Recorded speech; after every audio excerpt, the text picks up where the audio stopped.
Tout d'abord, je suis désolé, j'arrive un petit peu tard. C'est un salon, effectivement, et donc je vois beaucoup et d'anciens élèves et de formateurs et de brokers de sociétés, etc. Et raconte qui tu es d'abord. Je cours un petit peu partout. Qui je suis? Donc, je m'appelle Johan Paysan d'Orange. J'ai travaillé chez Barclays une quinzaine d'années. J'ai terminé dans la salle des marchés. J'ai ensuite fait de la formation. J'ai formé dans plusieurs salles parisiennes, des salles des marchés. Alors, il a cité les noms ce matin, mais je suis pas obligé de citer les noms. En fait, j'ai formé en Belgique, en Italie, en Suisse plusieurs années, et puis à Paris. Comme vous diront tous les formateurs, j'ai formé des milliers d'élèves. Et tu penses en avoir formé combien?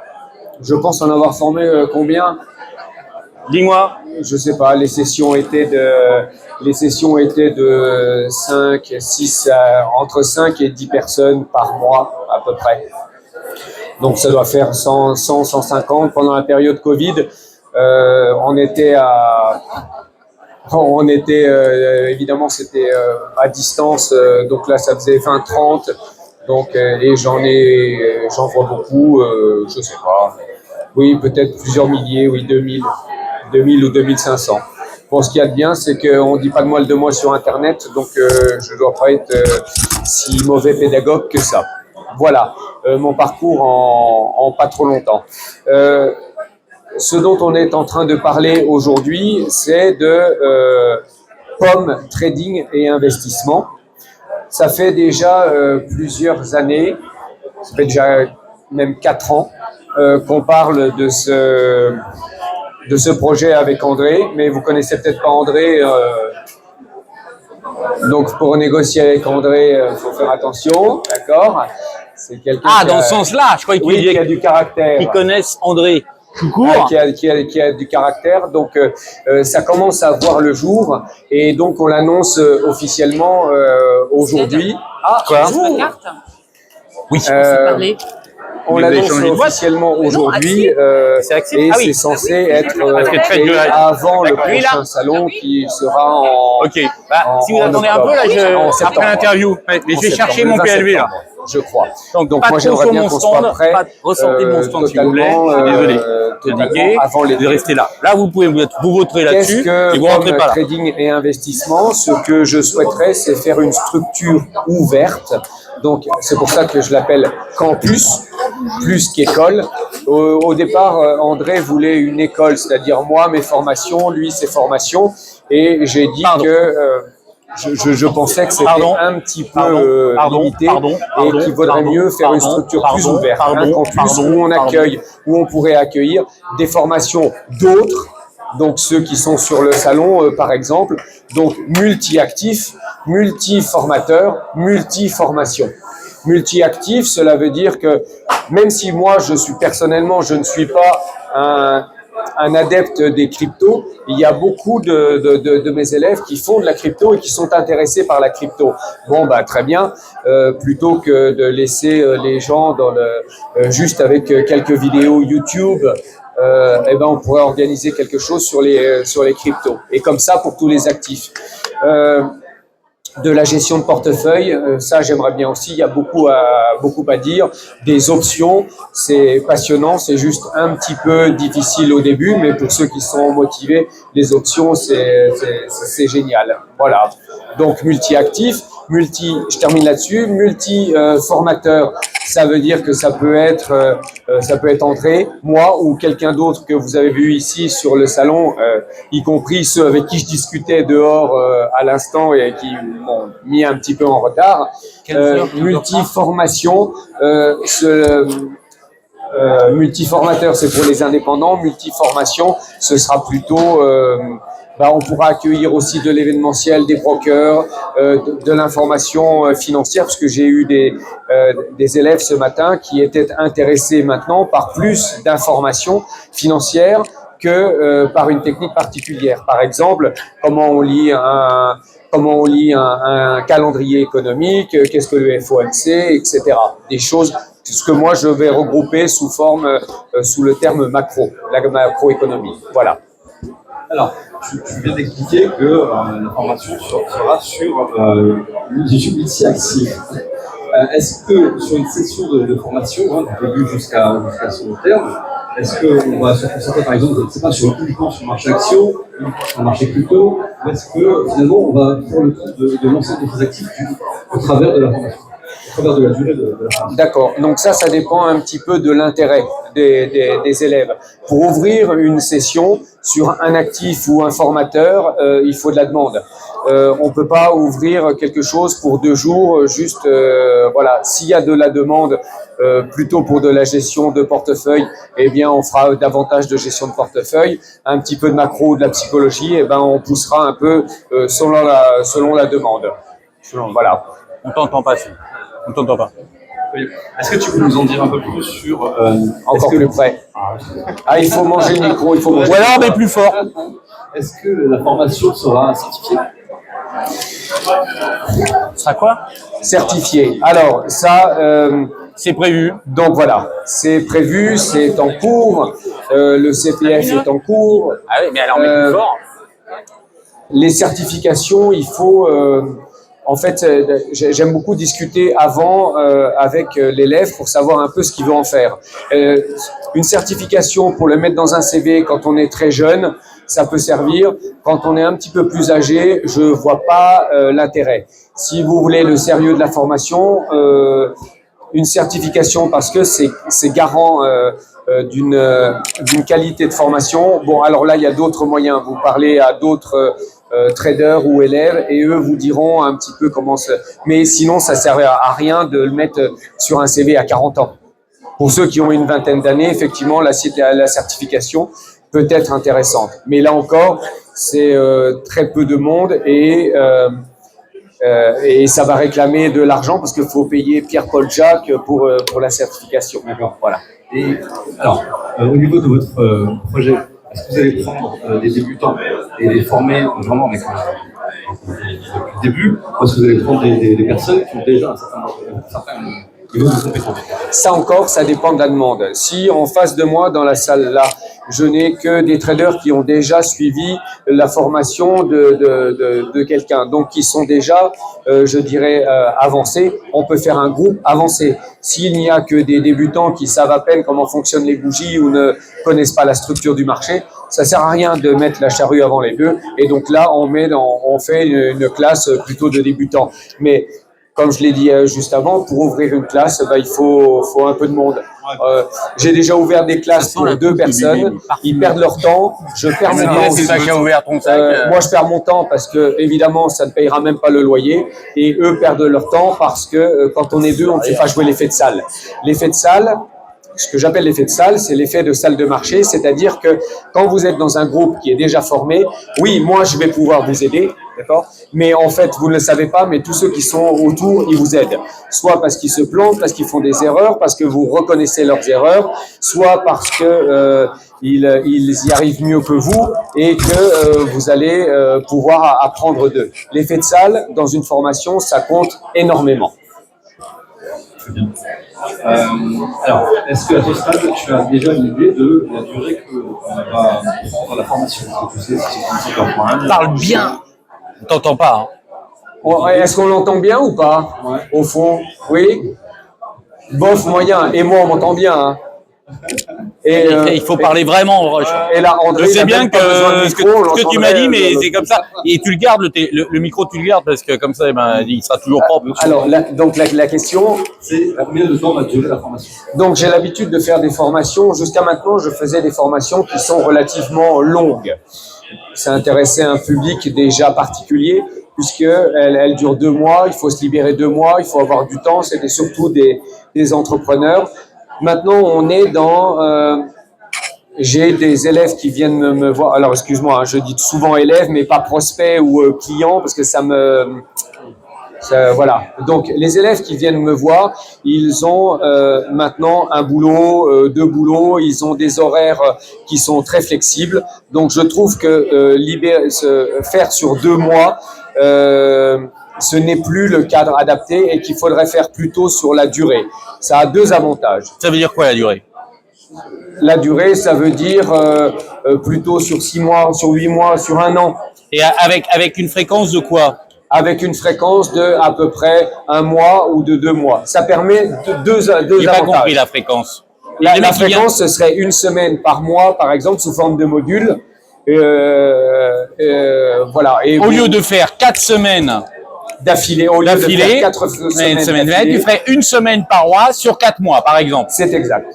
D'accord. Ça permet, alors il y a 2 avantages. L'avantage, c'est que quand je débite, moi quand je parle de finance, je m'arrête plus. Donc quand je débite mes trucs, sachant que votre cerveau ne peut pas emmagasiner tout ce que je dis, généralement au bout d'une semaine, vous avez oublié au moins la moitié de ce que je vous ai dit. Et après, je passe mon temps à dire mais je vous l'ai dit ça, mais je vous l'ai dit. Donc je répète beaucoup les choses. Donc ça permet en fait, ça permet à votre cerveau d'intégrer, tout simplement, de l'étaler. Le deuxième avantage, c'est que ça permet davantage de suivi. C'est-à-dire que quand je n'ai que 2 mois, je priais un petit peu pour que l'élève reste un petit peu plus longtemps parce que je sais très bien qu'en 2 mois, on n'arrive pas à faire des choses qui sont excellentes. On fabrique pas un trader en 2 mois. Et donc, je préférerais avoir la personne pendant 6 mois, comme ça je peux voir une évolution et rattraper les erreurs qui se présentent. Voilà. Alors, est-ce que tu as prévu du distanciel ou ce sera uniquement physique? Ça aussi, c'est tout nouveau depuis le Covid. Les gens sont habitués à faire du distanciel.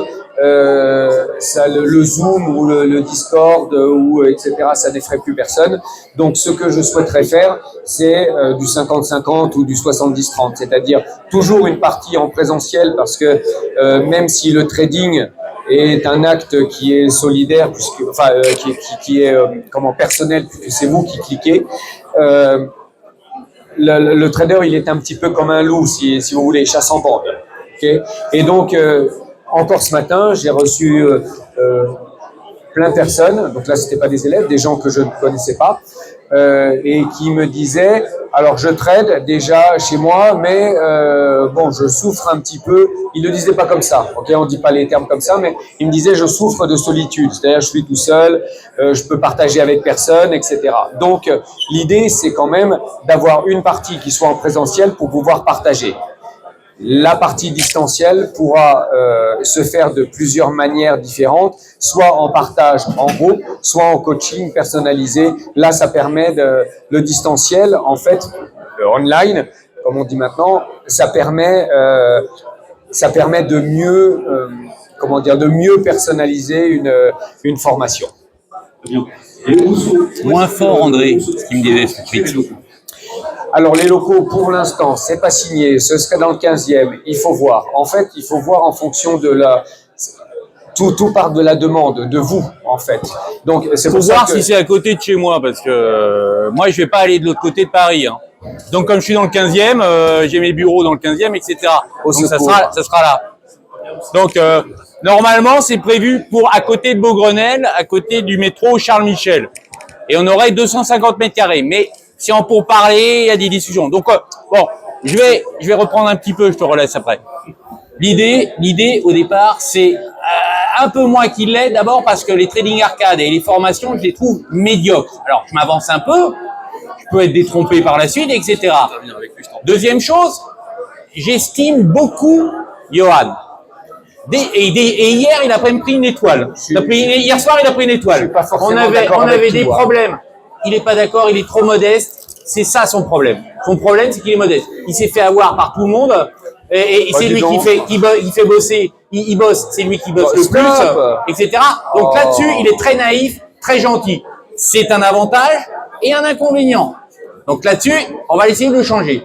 Deuxième chose, sur l'estime, il est très compétent sur le carnet d'ordre. Il est mieux compétent que tous ceux que vous connaissez. Il connaît des choses, il développe, mais il est trop modeste. Hier, on a un problème de vidéoprojecteur que j'ai payé une blinde. Les deux techniciens, ils n'arrivaient pas à le régler. Et dès que, c'est foutu, on est mort, etc. Ok. C'est sûr, on annule, c'est mauvais. Il me dit, laisse-moi regarder. Je lui donne la télécommande. J'aurais pas joué un copec sur lui. Rien, c'était foutu. Je dis, la flûte, il va rien faire. Je lui donne. 5 minutes, il avait réglé le problème. La vache. Les mecs, ils étaient verts. Les techniciens. Mais c'est pareil partout. Il monte ses propres ordinateurs.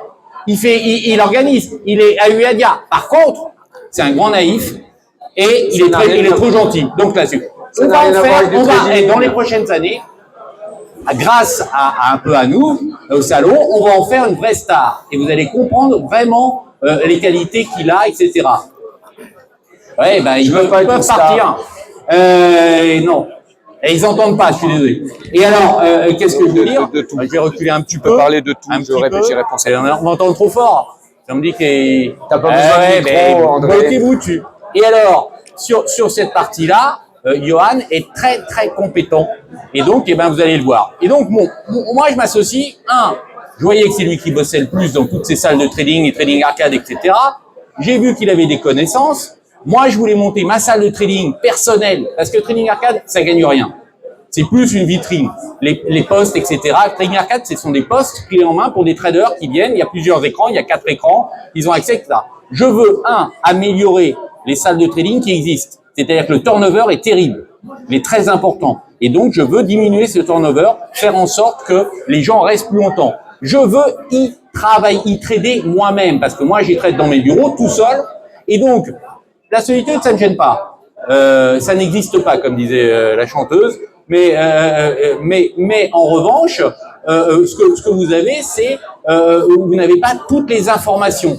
J'espère pouvoir développer des process qui vont améliorer le trading. C'est-à-dire, par exemple, le morning meeting le matin, ça va pas être les morning meetings de merde en regardant un site web qu'on connaît, investing.com, est très bien comment ça s'appelle comme morning meeting, mais c'est insuffisant. Et là, je veux faire beaucoup d'amis. Et là, je veux avec investing.com, je veux développer un process des meilleurs, des alertes sur certaines informations, qu'on se parle, etc. Je veux créer une web TV. Par exemple, une web TV qui, le matin, viendrait voir les traders qui sont installés dans tel index, qui dit, tu fais quoi? Moi, ce matin, le DAX, il y a tel support, telle résistance, je vais faire ci, je vais faire ça. Ok? Tu trades depuis quand? Ça, c'est la web TV. Tu trades depuis quand? Je trade depuis 2 semaines. Ok, on reviendra te voir tout à l'heure, parce que toi, tu fais quoi? Le DAX, moi, c'est pas ça du tout. Moi, je vais plutôt vendre. Je vais pas acheter, je vais vendre. Ah bon? Tu fais ça depuis combien de temps? 1 an. Et ça gagne? Ouais, ça gagne. Ok, toi, on va t'écouter, etc. Je fais ça chaque matin. Vous pensez qu'on est nombreux à regarder? Vous allez la folie à regarder. Parce que ça sera, et donc, ça va être comme ça en permanence. Une web TV qui soit instructive, qui apporte quelque chose. Et donc, moi, je vais pas diriger cette salle. C'est Johan qui va diriger. Moi, je vais faire des formations, plus sur l'analyse technique. Alors après, tout à l'heure, j'avais des questions. Est-ce que c'est long ou pas long? Ça dépend. Est-ce qu'on va être en présentiel, pas en présentiel? Alors moi, je pense que pour bien apprendre, il faut être en présentiel. En revanche, le distanciel est utile aussi. Utile pour s'entraîner, il est utile pour amorcer, il est utile pour faire connaître. Mais pour apprendre vraiment, il faut du présentiel. Et il y a certains présentiels qui demandent beaucoup de temps, surtout sur du présentiel de pratique. Alors la pratique, on peut en faire en présentiel, en distanciel. Ça se complète bien. C'est pas nul le distanciel. Je dis simplement qu'on apprend moins. Sur YouTube, vous apprenez que dalle. Juste un truc. Est-ce que vous connaissez ce que c'est qu'un MOOC? Un MOOC, bon, certains connaissent. Le MOOC, il y a 4, 5, 6 ans, ils ont dit, ça y est, ça va révolutionner le monde. C'est quoi un MOOC? MOOC, c'est l'accès aux formations de grandes universités comme Harvard, comme MIT, comme Stanford, etc. et gratuitement et sur Internet. Super! On va avoir la même formation que les élites qui payent des fortunes, etc., qui payent 300, 500, 1 million pour y être. Et donc, qu'est-ce que je veux dire? Ça va être génial. Ça n'a pas marché. Ça n'a pas marché. Pourquoi? Parce que les gars devant, il y a personne, ils viennent pas. Taux de rétention, c'est-à-dire ils retiennent 14%. Il n'y a rien. Et comme je disais l'autre fois dans une vidéo, dans une interview que me faisait Rachid, vous pensez bien que si ça marchait sur Internet, les universités comme Dauphine, moi, il avait été venu faire une interview à Dauphine, d'ailleurs, vous pouvez le retrouver sur YouTube, etc. D'ailleurs, je croyais qu'il y avait 3 épisodes, normalement, j'en ai vu qu'un pour l'instant. Je règle mes comptes en même temps. Et donc, ce que je veux dire, c'est que je disais, vous croyez bien que si ça marchait sur Internet, Dauphine et les autres universités s'emmerderaient pas avec des mastodontes comme on a. Dauphine, place Dauphine, le prix du mètre carré, ça vaut une fortune. Ils ont construit encore un immeuble en plein milieu de la cour, tellement ils ont besoin. Parce que, évidemment, on apprend mieux en présentiel. Bon, ceci étant dit, ça, faut pas rejeter complètement l'essentiel. Ça vient bien compléter des exercices, des entraînements. Et puis après, il faut remettre une couche de présentiel, etc. Donc, au début, pour annoncer, pour entraîner, pour finir, c'est intéressant. Donc, c'est pour ça qu'on va faire les mixtes. On va faire un mixte. Il y aura les deux. Même si 70 France, je sais pas quand 70 c'était quoi. Moi, je pense surtout du présentiel et un peu de distanciel. Puis on verra. On adaptera en fonction. L'objectif, c'est de faire mieux et moins cher que tout ce qu'il y a. Donc c'est simple, si c'est le même prix, c'est pas moins cher. Moins cher, ça veut dire moins cher. Donc c'est un peu. Et normalement, quand je dis moins cher, c'est au moins un tiers ou moitié moins cher. Oui, c'est pour que, alors, c'est pas facile. Ça, c'est de l'espoir. Monsieur Malpel, vous nous faites de la flûte. D'accord, on va voir. Normalement, ça devait ouvrir début janvier. Cette boîte devait ouvrir début janvier. Je suis en train de regarder le CPF, je suis en train de regarder Canopy, je suis en train de regarder comment s'appelle l'organisme de formation d'abord, dans l'ordre, organisme de formation, Canopy, CPF. J'attendais mon homme clé c'est Johan, et je vous dis, si rarement j'accorde ma confiance à quelqu'un. Très, très rarement. Je suis plutôt bégueule, je suis plutôt tordre la bouche pour que je dise, et je dis beaucoup de bien de Johan. Il n'a pas intérêt à perdre ses étoiles et à être au niveau de mon estime. Mais je compte sur lui. Il est trop gentil. Le seul problème, c'est qu'il faut se durcir un peu, qu'il n'ait pas peur de venir faire des conférences, qu'il n'ait pas peur de parler. Il est un peu timide. Oui, on voit bien que j'ai peur là. Bon, et de toi. Donc, laisse-le poser ses questions, s'il te plaît. Quelquefois, vous avez le droit de lui dire de s'arrêter de parler. Hein. Parce que si vous ne lui dites pas, il va parler jusqu'à 20h. André, alors, oui, une autre question, s'il te plaît. Il y a peut-être les gens qui ont des questions aussi. Hein. Alors, cette interview sur ma partie où je vais poser les questions, après, je poserai la parole. Est-ce que tu pourrais nous parler justement de tout ce qui est CPF, que tu as inventé André, et également du prix clairement de la formation? Alors, tout ce matin, on m'a parlé, en fait c'est moi qui pose la question, c'est quel prix vous voulez, quelle formation. Il s'agit juste de mettre les gens face aux réalités. Si vous voulez 2,50. Juste un instant, vous pouvez revoir. Chaque fois, Johan, on a un stand, là c'est Pomme Trading. Pomme, ça veut dire quoi? C'est facile, c'est un peu ridicule, mais ça se retient vachement bien. P-O-M, paysan d'Orange, Malpel. C'est facile.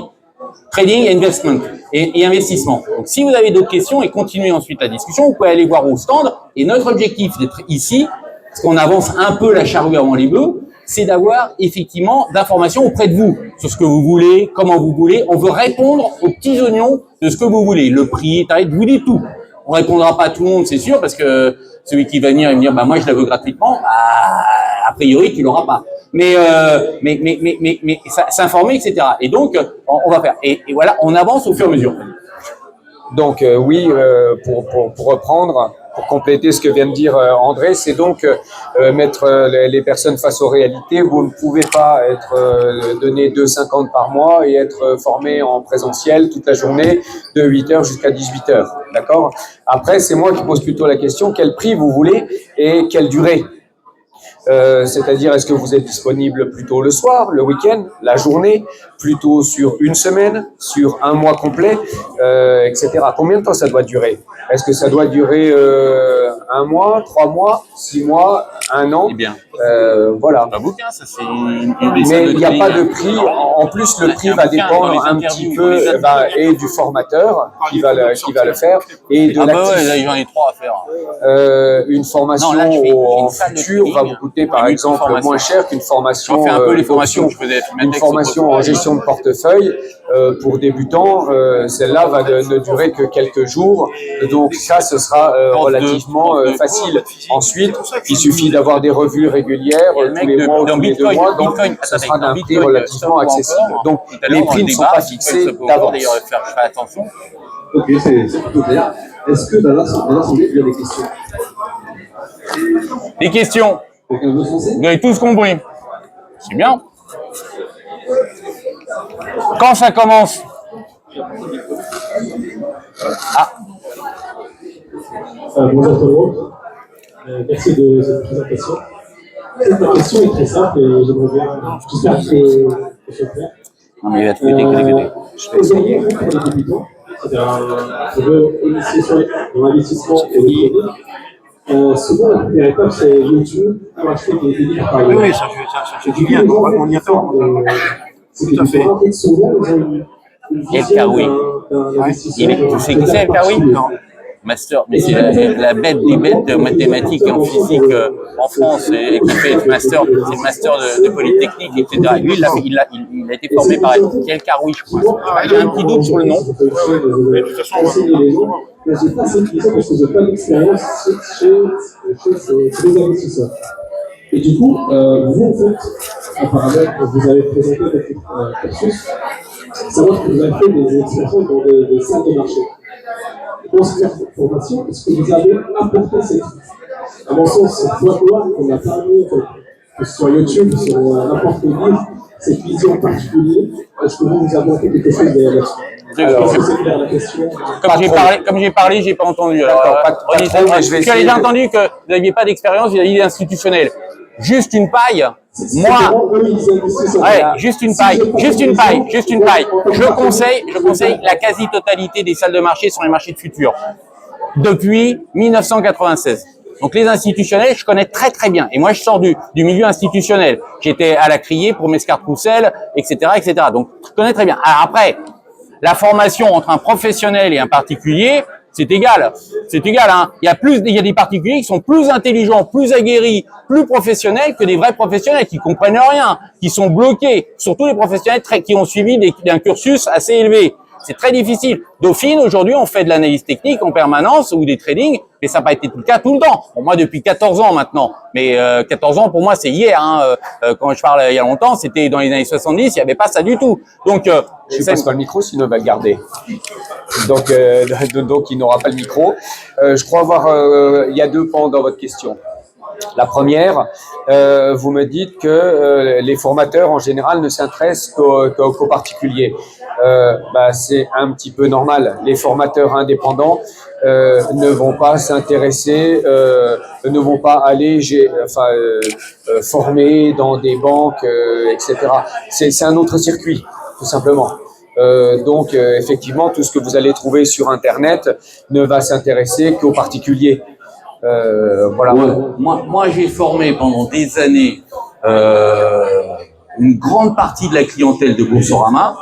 C'était Fimatex. À l'époque, c'était Fimatex. Tout à l'heure, j'ai demandé à Philippe Hermy chez qui il était une Fimat. Non, Fimat, c'était pour les professionnels. C'est la Fimatex qui est la Fimat des particuliers. Et à l'époque, on faisait plein de séminaires. Et depuis les premiers séminaires, c'est en 1996. J'ai dû les faire en 96. Et donc, j'étais payé par Fimatex. Fimatex, c'est qui? Vous ne savez même pas. C'est eux qui ont racheté Boursorama. Aujourd'hui, il s'appelle Boursorama. Et donc, on avait des salles de 100, 110 personnes. Et au début, avec Boursorama, j'avais dit gratuit. On fait le séminaire toute la journée, gratuit. Et j'avais 100, 110, 120 personnes pendant toute la journée. C'est assez épuisant. C'est ça qui m'a donné l'idée de faire les salons. Parce qu'à bout d'un moment, j'étais fatigué. J'en faisais 3 à 4 séminaires par mois. Et à une époque, j'ai passé, c'est Fimatex qui me l'a dit, au Boursorama, j'ai passé 5000 étudiants en une année. C'est énorme. Et les mecs, ils passent à coup de 100 comme ça, etc. Bon.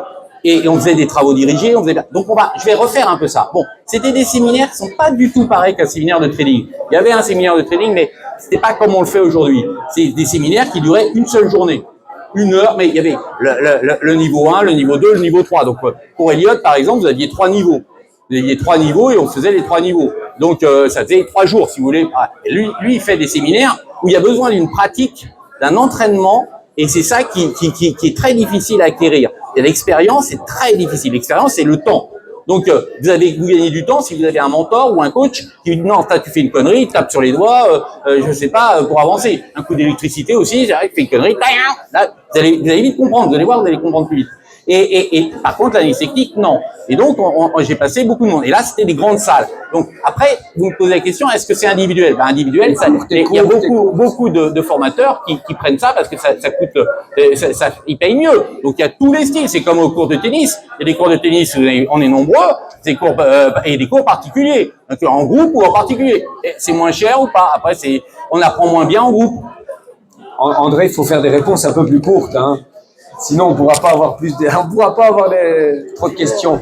Là, le deuxième pan de votre question, qui n'a rien à voir avec le premier, c'est vous parliez des institutionnels. Certainement, pour la question était, peut-on voir où les institutionnels tradent, pour pouvoir trader avec eux et pas contre eux et ne pas se faire avoir. C'était un peu ça la question.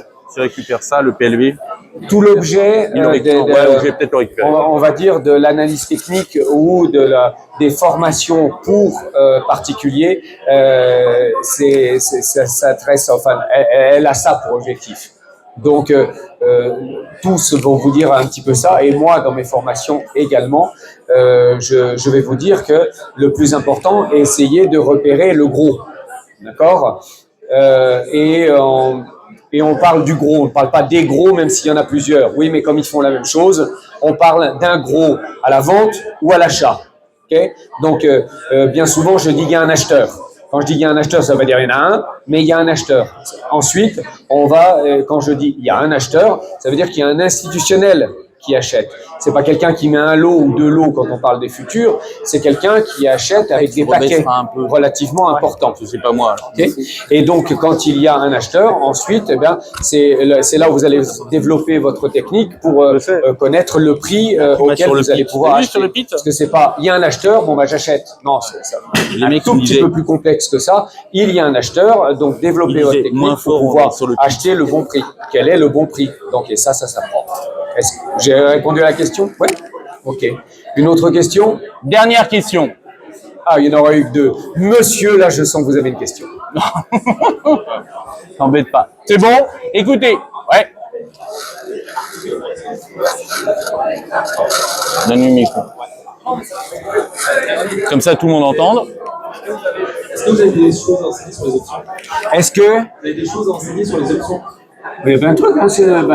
Alors, juste un truc. Juste un truc. Une précision. Est-ce que vous avez des formations sur les options? Merci, j'ai compris. Et donc, juste une paille, j'étais floor manager chez Mescart Roussel sur les options. C'est-à-dire quand les options ont été créées sur le matif pour le notionnel, c'est-à-dire le notionnel, c'est les obligations à terme. C'est pas le CAC. Le CAC futur, c'est pour les petits. Nous, les institutionnels, c'était le notionnel. C'est lui qui a créé le matif au début, le marché à terme des instruments financiers Paris. Et la première option qu'on a créée en France, c'était les options sur le futur notionnel. Et moi, j'étais floor manager, c'est-à-dire je dirigeais toute l'équipe. Donc, je connais un peu les options. Mais on aura des spécialistes encore mieux. On va adapter. Donc, selon la demande, si vous dites, bah, moi, je serais intéressé par les options, quand vous venez au stand voir Johan, il va marquer ça et on va vous trouver le gars qui va bien. Parce qu'il y a beaucoup de les options folkloriques. Les options, c'est un petit peu plus mathématique. Pour faire des options, c'est plus, on joue davantage avec Excel qu'avec les graphiques. D'accord? Donc, ça n'intéresse pas tout le monde. Les futurs, par exemple, ça s'achète et ça se vend comme un baril de lessive. En plus, un petit peu d'analyse technique, des indicateurs, etc. Et puis, on a l'impression de maîtriser. Au contraire des Américains qui sont très options. Enfin, tout le grand public est très options. Oui. J'ai essayé de lancer quelques personnes sur les options, mais ça décolle pas. Il y en a quelques-uns qui essayent de montrer le bout du nez. Cependant, les trois quarts des Américains font des options comme ils font des actions. Et donc, voilà, ils achètent des calls et des puts, mais sans aucune stratégie option derrière, mais parce que ça coûte moins cher en capital que d'acheter les vraies actions. Alors, on pourrait parler longtemps sur les options, mais pour gagner sur les options, il faut vendre les premiums. Mais c'est en même temps le truc des zozos qui ont rien compris et le truc des professionnels. C'est-à-dire que si c'est pas pricé, si on le surveille pas comme le lait sur le feu, c'est casse-gueule. Et pendant longtemps, ça peut faire illusion. C'est-à-dire que pendant longtemps, c'est comme quand vous moyennez. Ça peut marcher, ça peut marcher, ça peut marcher. Et le jour où ça marche pas, vous êtes mort. Et ben là, c'est pareil sur les options. Vendeurs de prime, d'options, c'est le truc des pros et le truc des osos. Normalement, c'est casse-gueule. Tous les mecs, il y a beaucoup d'histoires connues où les gars, ils arrivent comme commis dans la fosse des options, comment ça s'appelle, à Chicago, au CME, et qui commencent à vendre des options, on va dire, ah, mais c'est facile la vie, c'est facile la bourse. Et un jour, ils se sont décalés et le marché Alors, j'ai 2 choses à rajouter. Donc, la première, les Américains. Et après, on va arrêter, hein. Et les Américains, les 3/4, ils achètent des options plutôt que les actions parce que ça coûte moins cher en capital. Cependant, on ne fait pas ça. Quand on fait de l'option, on applique des stratégies options. Okay, on ne fait pas des stratégies actions en achetant des options. Donc ça, normalement, tous les professionnels options vous diront que c'est du grand n'importe quoi. Et la deuxième chose que j'ai oubliée, que je voulais sur les stratégies d'un an, eh ben j'ai oublié. Bon, donc c'est-à-dire que la vente de primes, elle se fait. C'est ça, c'est sur la vente. Effectivement, donc c'est l'assureur. Un assureur, il vous vend une prime. Donc autrement dit, on gagne dans les options en vendant. Cependant, si je vous fais des cours d'options, c'est pas ça que je vais vous apprendre. Je préférerais que vous appliquiez Moi, oui, mais peut-être que vous le faites sans savoir les risques que vous prenez. Voilà. Donc il faut moi, je suis pas d'accord avec Johan. Je pense qu'il faut le faire, mais il faut savoir quel est le risque. Oui, il faut le faire avec une stratégie. Voilà. C'est-à-dire qu'on peut vendre, on peut vendre un call spread, par exemple, on est couvert. Donc ça veut dire que déjà, vous avez vendu de la prime, mais derrière, la perte n'est pas illimitée. Laisse-moi terminer.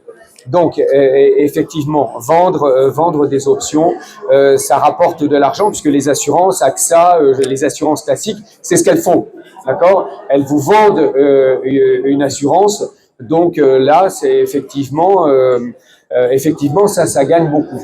Cependant, pourquoi j'ai dit que moi je ne paie pas trop, c'est parce que généralement le public que j'ai est un public qui est débutant, vendre des options je crains que ce soit ce que vous fassiez.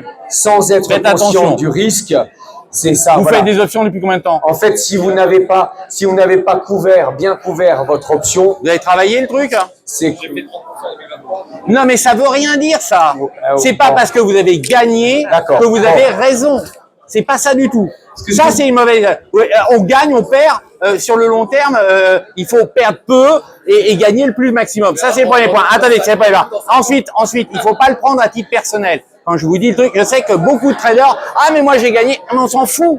Ça n'a pas ça. C'est ça. Si vous avez peu perdu parce que vous avez su protéger, c'est exceptionnel, c'est très bon. C'est-à-dire que sur le long terme, vous êtes en position. Alors, je parle pas des options forcément, je parle n'importe quelle stratégie. Si vous savez perdre peu, etc., que vous avez eu raison de couper, etc., c'est très bien. Et alors à la fin, vous dites, ben j'ai perdu 10% cette année. Alors votre problème, c'est de trouver des bons signaux pour rentrer, mais il n'y a pas de signaux magiques. Bien sûr. Non, lance pas. Tout à fait. On pourrait. Non, mais on pourrait en discuter. Toi, tu sors. Non, mais on est d'accord.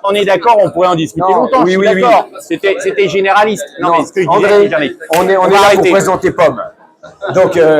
Donc j'espère que vous avez compris que en fait l'idée de Pomme Trading et Investissement, c'était de proposer une structure ouverte, un campus où vous pourrez retrouver à peu près ce que vous avez sur le salon. Le mot à retenir, c'est campus. C'est un campus pour vous former, pour améliorer. C'est ça le but. Voilà. Donc, voilà, merci. Et si je peux répondre à d'autres questions, je retourne. Et vous pouvez aller voir sur le stand où il y a quelqu'un qui ne devrait pas y être. Merci.